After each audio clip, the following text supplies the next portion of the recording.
Good morning, George. Good morning, everybody. This is Saturday Morning with George and Phil. 22 minutes to help you become the best version of yourself. Whether you found yourself out of shape, struggling in a dead end job, or job transition, we are your hosts, George Murray, Phil Connor, to help you move from where you are today to where you want to be tomorrow.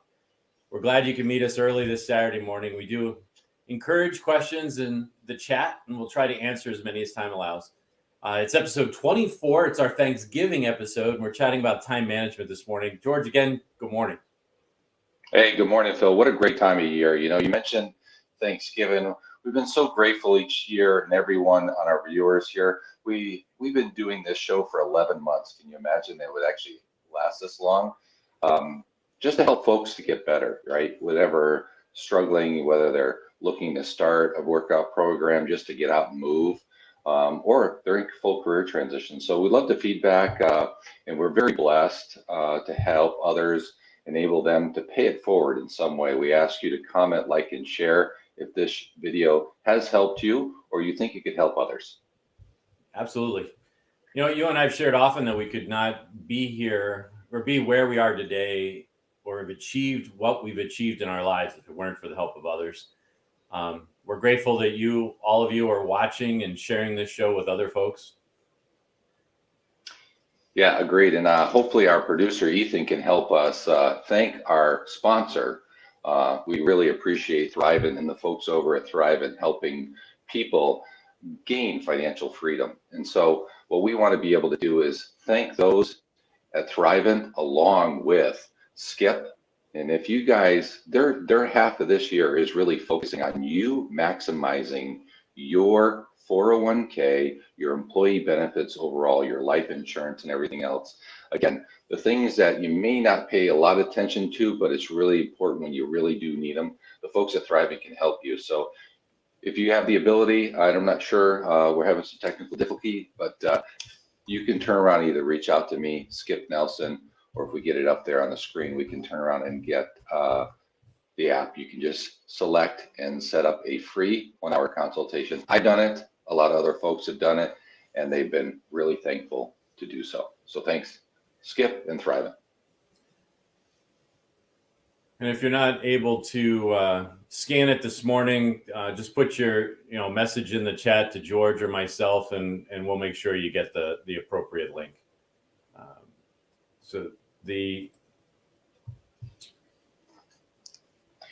Before we get started, I want to make sure that we actually take the time to thank the folks that have been gracious enough to give us a little bit of their time to come on our show this past year.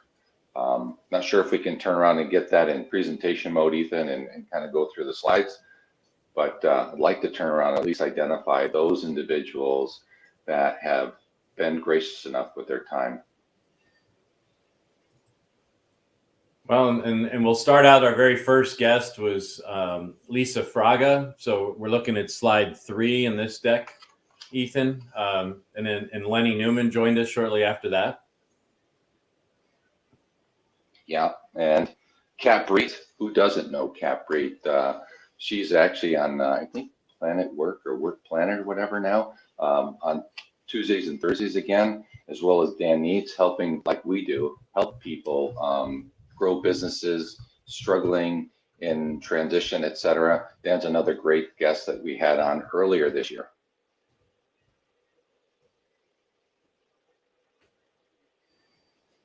Nearly every episode we've had a great guest.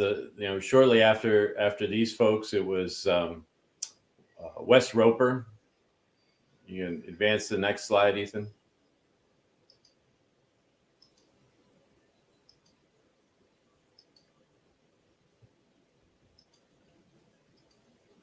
And the lovely Stacy Adema. Yep, and then Greg Rye and John Arms, Mr. Gig Economy, and who doesn't know Greg Rye? I think it's kind of a rite of passage. If you've been in career transition, you definitely have to go through Greg Rye. I mean, he's helped a lot of the foundational work that's in my book that's helped people in career transition. He has spoke to nearly thousands of people through the last probably decade to help people in career transition. Carrie Hobbs and John Kaufman also were fantastic guests that joined us. Yes. And then Patricia Berg, who's actually just launched a brand new company herself, Accelerate. And then Eric Thurwanger, helping businesses and professionals in sales grow their business. Another earlier of this year, great guest. And then we transitioned towards the later part of this year where we had Ann Pryor and Lori Crever. And Dan Walker just recently joined us. And, going into the new year and the holidays, it's, we're excited to think about the guests that will be joining us and sharing coffee with us in the morning. So thank you again to all of you that have joined us this past year in our virtual coffee shop, and the valuable insight that you've brought to the program. You make this show so much more insightful than if it was just George and I sharing coffee. And George, we're going to talk about time management today. Do you think you need more time? Who doesn't need more time, especially in this past year, with so many things that are going on in people's lives. One of the things I always tend to tell people is what's more expensive than money, right? It's time, because you only get a limited amount of supply, right? We just don't know when our time is or punch time is going to be up. So it's really important for us to maximize that time. No, you're absolutely right. No matter who you are, the situation is exactly the same. Warren Buffett has the same number of minutes in every day as you and I do. Bill Gates has the same number of minutes. LeBron James, Wayne Gretzky, whoever you can think of, we each have 1,440 minutes each and every day, no more, no less. No, you're absolutely right. And it's called time management because we need to manage the time we have. It's not called time creation. Great point. And if we don't optimize it, like you said, we lose it. So at that point, this show is only 22 minutes. So let's get into the meat of the program today. What are some ways that our viewers could manage time better, do you think? Well, for me, and I'm trying to multitask myself and help Ethan out here, but one of the things that I tend to do on a Sunday, and everything's a reminder. So, as you read the book, I learned all these processes to manage time more efficiently and get up to a networking of 7 per day, which I always challenge other people in career transition to kind of meet that pace. But for me, on Sunday, I have a reminder at 6 p.m. It's like, okay, what are the big rocks for this week? I'm going to take an excerpt of the EOS model, right? What are the 3 or 4 things that I need to make sure that I accomplish this week? And I need to make sure that I'm managing that throughout the week, and each, part of that day, or maybe 2 or 3 days in it, am I closer to the goal, right? And if I come to Friday and I've only got 2 out of the 3, guess what? I'm working overtime on Friday to make sure I get that complete.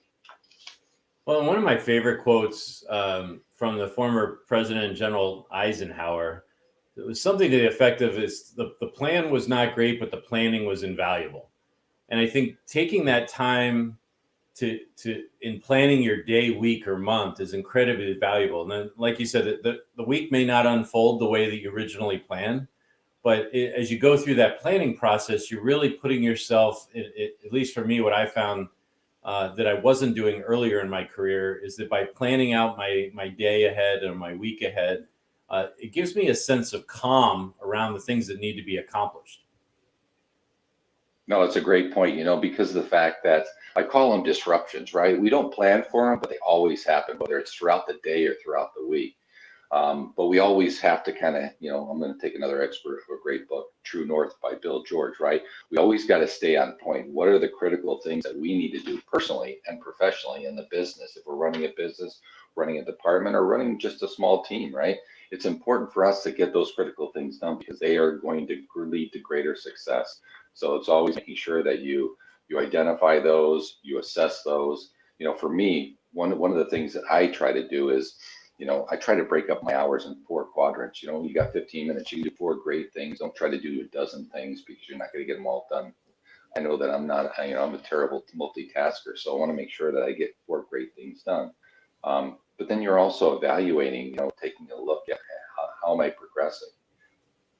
Getting those vital few important tasks accomplished is fantastic. But I think the planning process also helps you anticipate the blind spots, right? Where you can be a lot more effective um, by making a specific plan around anticipation of those blind spots.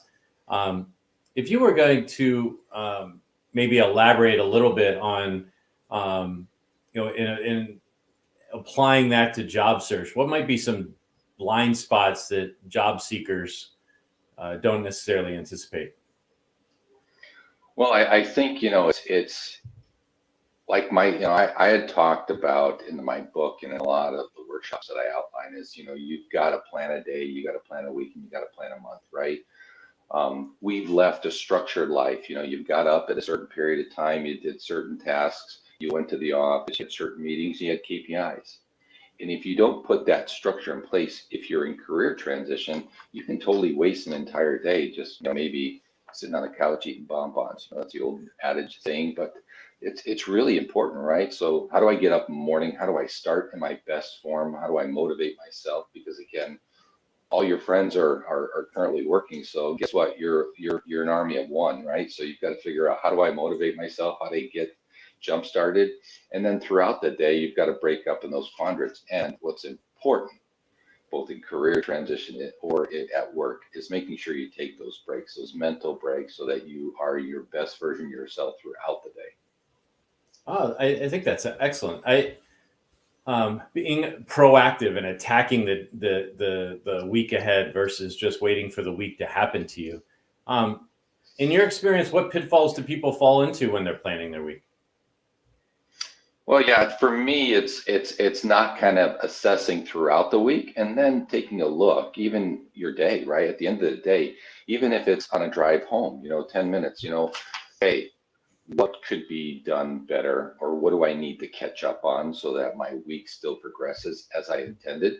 What went well, right? I mean, the military has a kind of this after action review, which in my experience is always common for businesses worlds, right? A lot of times people call it lessons learned after they finished a project, right? So that they can use those and apply those to the next project or the next challenge in the organization. Well, and so as you're planning, how does somebody anticipate the after action review? Well, I mean, for me, it was always my Saturday mornings, and I always say this, in a lot of the workshops is that from 7:35 to 8:15, well before we had these shows, right? I would set up a time and say, hey, what went well? What am I going to continue to do, right? What didn't go so well, or wasn't just not working for me? I started this and I've done it for a couple of weeks and it's just not bearing fruit. And then just brainstorming, what are the things that I could have done better, or I should have done better, or maybe just the one thing, right? That's another great book, right? The one thing, focusing on one great task and getting that accomplished versus trying to turn around and juggle 12 things and you don't get any of them done. So I think for that, it's really just kind of evaluating and always progressing, making improvements, tweaking your time. Another example for me is in a lot of businesses that I've worked in and everything, I've always tried to turn around and schedule my meetings like 7 minutes after, because what meeting actually starts on time and ends on time, right? So it was interesting. One of the previous companies I worked for, everybody would just cock their head. They're like, George, you're the only person in my entire career that starts a meeting at 9:07 in the morning. I'm like, well, first of all, never starts on time, never ends on time. People have to transition from one meeting to the next. They may have to do a bio break, right? So at least you got a few minutes and you can still be prepared for my meeting. And I can tell people is that, meetings that are an hour and 4 hours long are they're non-productive, right? So you need to make sure you've got a clear agenda, you've got clear owners, and doing the follow-up. Those are all best time managements that I have learned. Well, I want to go back to your Saturday morning reflection, because I think that it's really valuable for our viewers to understand that time management is not thinking of a week as a finite period of time. It's your life, and it's just a cyclical, right? Your plan, executing, reflecting, and then planning again. Almost really applying the scientific method to your planning schedule. And what are some other ways do you think that people can optimize how they spend their time? Well, I think what you had stated, at least I'm always trying to work to get better. That's kind of been my motto for the last 5 years. And, you had stated it earlier in our comments that even the most successful people, multi-billion dollar, have the same time, right? Um, People don't realize, the 18-hour days that Elon Musk, puts in or whatever. But, he puts in a lot of time, right? He uses the same time that we do. And he's just able to turn around and do it a lot more efficiently and effectively. I think that if you're just open, first being open to realize and self-reflect, and then make tweaks. And then again, one of the things I talked about earlier is in earlier shows personal board of advisors, right? Using those people as sounding board, because again, sometimes you're looking through life like this, right? And those personal board advisors say, hey, George, you need to be taking yourself off of here and focusing more on here. Well, and the other aspect that I try to think of as I'm planning is what I refer to as time suckers. And it's the internet, television. Sometimes it might be colleagues that are great at sharing really fun stories, but taking away from those vital few things that you're trying to accomplish. And if you can minimize or eliminate those time suckers, you actually discover time that you were wasting. And I think you'll be really amazed at how much more productive we can become. And sometimes people might even take advantage of the technology and use Siri as a reminder of the, hey, are you staying on track with what you wanted to do today? No, I think you have some experience in that area, right? Yeah, I mean, 2 points. Again, time maximization, right? So we all, or most of us, commute sometime during the week, even if we're in a hybrid sense, right? We're going into the office maybe a couple of times a week. You can maximize that and use Audible and listen to books, right? Again, you're never too old to learn something new. The only time you're too old is the day that you pass. That's it. Time's up, right? But what I have done in the last couple of years is really just grab books and listen to 20 minutes, and I've been able this year. I'm probably going to finish out with like 15 books this year, listening to them. And again, I always get one or two great ideas that I can turn around and apply either personally or professionally. The other thing is to your other point with Siri. She is for me, a great administrative assistant, right? I'll be running, I'll be walking, whatever, and I want to make sure I remember something. And I'm always like, hey, Siri, remind me at 12:45 this topic. It's actually how I'm writing my book right now. She helps dictate, a couple of ideas or whatever, so that when I get home from a walk or a run, I can hit it hard for 10, 15 minutes and not forget those particular ideas. We've also talked about how you said sometimes people can convince themselves that they deserve a break. Maybe share that a little bit more about that.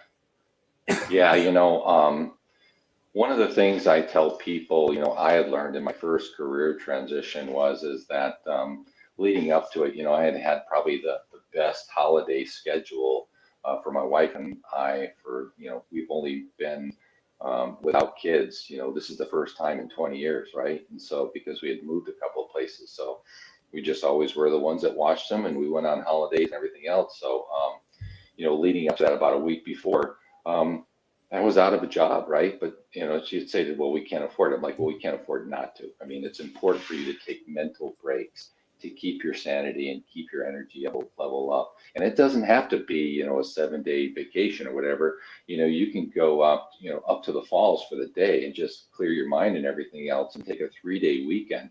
You can come back. I've seen this happen so many times in people in transition. They're hitting it hard, 16, 18-hour days. They're not engaged with their family and everything else. And you can see it in their face, and they're kind of down on themselves. And it's like, dude, you really need to take a 3-day vacation. If it's 4 hours, just go out and walk around, Lake Minnetonka or whatever. I mean, it can totally distress yourself. But really have a defined period of time, right? Don't have it be something that becomes sort of a black hole where you're convincing yourself that it's okay to be unproductive. In fact, I've shared with my kids from time to time, and I try to always remind myself that if we're not producing, we're consuming. And we need to minimize how much we consume versus produce. And certainly never a more important time when people are in job transition. You want to make sure that you're a producer, producing leads, producing networking meetings, producing results, referrals, and not just, like you said, sitting at home, watching TV, surfing the internet, and consuming, and not being productive towards you reaching your goals. No, that's a great point. I very rarely watch television. I think the only two shows that I'm committed to throughout the week is I definitely watch MASH. I'm sorry, but I do. And I also watch Blue Bloods. That's literally the only two shows that I watch throughout the week. Other than that, I'm focused on either helping myself, advancing, some projects or whatever, or writing my second book. Blue Bloods fan here myself. So, but you know what? We're running up on time here, George, and we started the show saying how we were grateful, and I can't express how grateful I am for you, and the opportunity to share coffee with you this morning. No, thank you.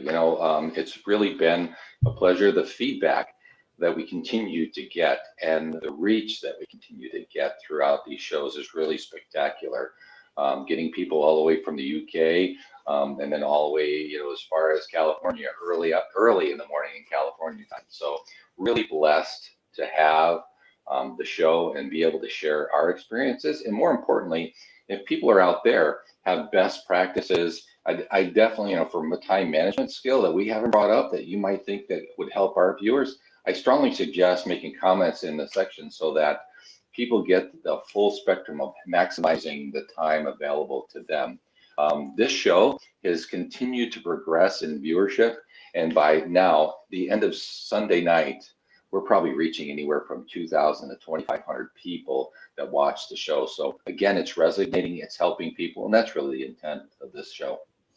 Well, and I want to take that opportunity to thank each and every one of you that are watching us today, because again, this started out as an idea that George and I had, and we appreciate each and every one of you sharing your coffee with us on the Saturday morning.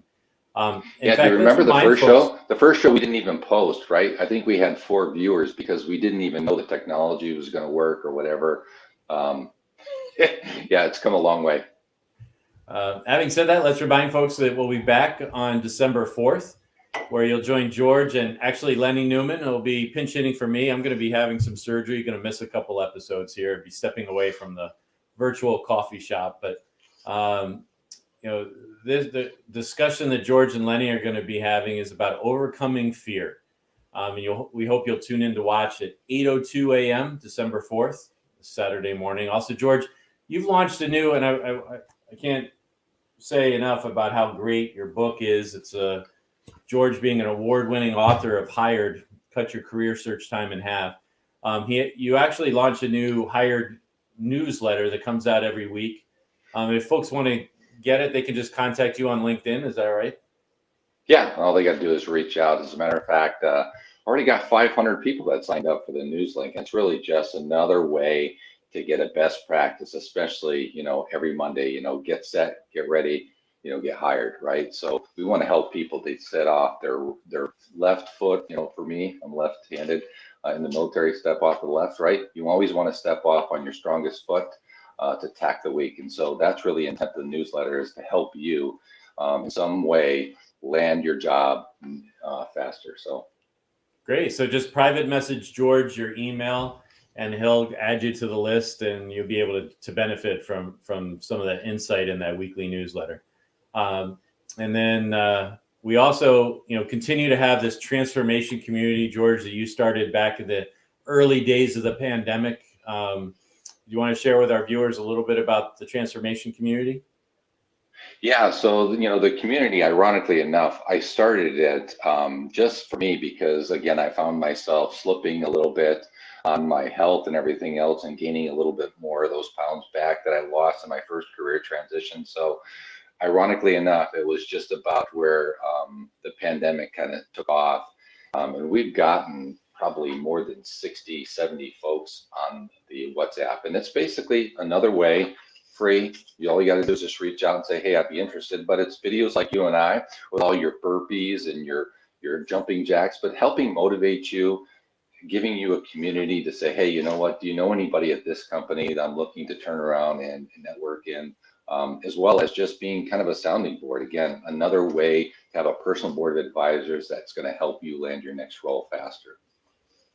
Oh, that's great. Ethan, if you could throw that last slide up there. I want to thank, it's a time of being grateful. We're thankful for Ethan and as he's navigating some of our technical challenges this morning, but and thank you all of you. But George has a workshop coming up.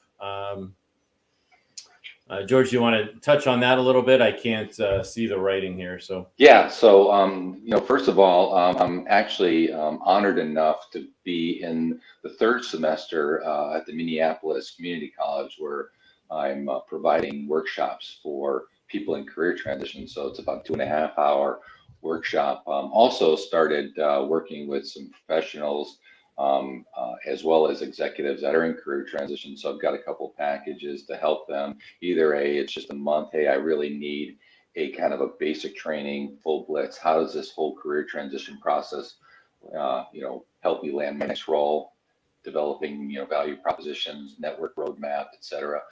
Or I've got another one where, I've covered 6 months coverage with them, just hand holding and making sure that they're all the way through the entire interviewing process and landing roles.